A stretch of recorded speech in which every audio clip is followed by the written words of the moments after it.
పొద్దున్న ఒకసారి సాయంత్రం ఒకసారి పర్వాలేదన్నారు పెద్దవాళ్ళు.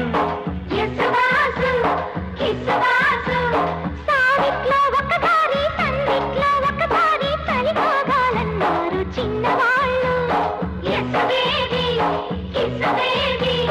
కొక్కలో బంగారు కోడి ముద్దడితే ముదిరింది వేడి.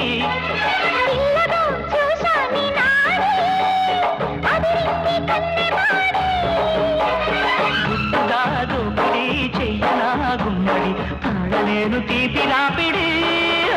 నిన్నేమడగను ఎట్టాడగను ఒకసారి ఒడిలోకి రమ్మని.